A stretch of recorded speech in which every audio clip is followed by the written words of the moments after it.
Hi, I'm Riley and I'm a worrisome wanderer. Throughout our vlog series, we discussed how multiple parts of travel impact the environment and offered several ideas about traveling sustainably without altering your traveling experience.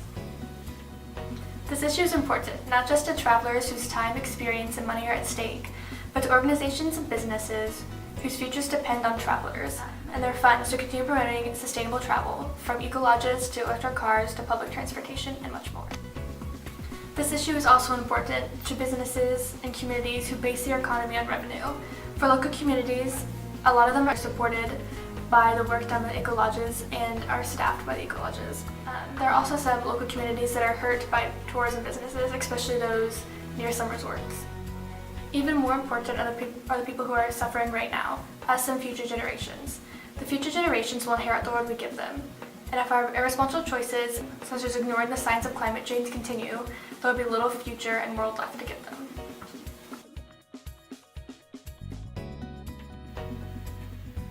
First, we're going to look at ecolodges. Ecolodges are sustainable. So a lot of the work they do goes to reducing waste that they produce through their guests. They're also a lot closer to nature. So a lot of the ecolodges that we've looked at in previous videos show that they are built around nature instead of through it or on it. Ecolodges are also helpful to local communities. So a lot of ecolodges will employ locals or donate to schools in the area. And a lot of times they also buy a lot of their products and food from local communities. However, there are also some cons with ecolodges. They tend to be a lot more expensive than other lodging options. This typically is because a lot of the eco-friendly stuff they do requires a lot more funding than the normal stuff. They often do not have air conditioning, limited electricity, and sometimes no hot water. And this is all in order to be more sustainable and environmentally friendly, but it does come at somewhat of a cost, in the opinion of a lot of travelers. They also do not have as many amenities as most hotels, and this is because with a lot of those shampoo and conditioning bottles, they don't put it in plastic, so a lot of them try to not have plastic used at all in the ecolodges. Hotels are more convenient. They are easier to book with a lot of online websites, and they're often close to other tourist sites. They also have many amenities that many people like, such as Wi-Fi, parking, sometimes continental breakfast, and other things. They also normally have electricity and air conditioning, which most people like, especially in places that tend to be warmer, like tropical areas where a lot of ecolodges also are. And they're also sometimes inexpensive. If you book the right places for the right prices, they can be inexpensive, especially when compared to ecolodges.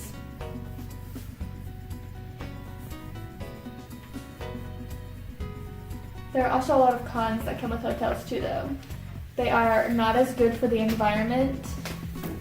They tend to use a lot more weight. They tend to produce a lot more waste than ecolodges, and they also are more harmful to the environment in their carbon emissions and waste in water. They are also sometimes expensive if you look for ones that are more luxurious or have more amenities that are free. And they can also hurt local communities. In a lot of tourist areas, they can have an impact on local communities by taking away business from the locals with hotel chains. So a potential solution to this would be staying in a hostel where you can stay with a bunch of people in one room, and this is often inexpensive, and rooming with others can help reduce the impact, but this is not always the best option because sometimes you meet weird people there. Public transportation. So some pros for this are it's helpful to the environment when a lot of people don't use their own cars and instead ride something that's already going places. It's also easy to access, especially in larger cities. There's a lot more routes and transportation available, such as buses, trains, subways, that people can get to. It's also relatively inexpensive compared to buying a car or renting a car, and there is not as much upkeep for public transportation as there is for owning a car or renting a car. There are also some cons to public transportation. These include safety concerns, just with the people riding there or people being around there. It's not always as safe because there are many different people that come in and out of it. It's also not available everywhere. In rural areas or in smaller suburbs, there is not as much public transportation available. There are also limited hours and routes available on some public transportation. So on a lot of holidays, not all public transportation will work, and sometimes at night it's also not available to people.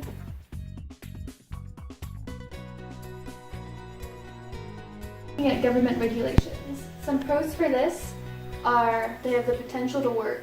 So if people follow the regulations and limits on emissions set in place, then it could significantly reduce the impact on the environment. So if it's followed, it would decrease the impact that humans have when they travel. So these could be limitations and regulations such as carbon emissions, waste production, water usage, recycling, and much more. There are also some cons that go along with this, such as there's a really big history of the government regulations and agreements put in place being ignored.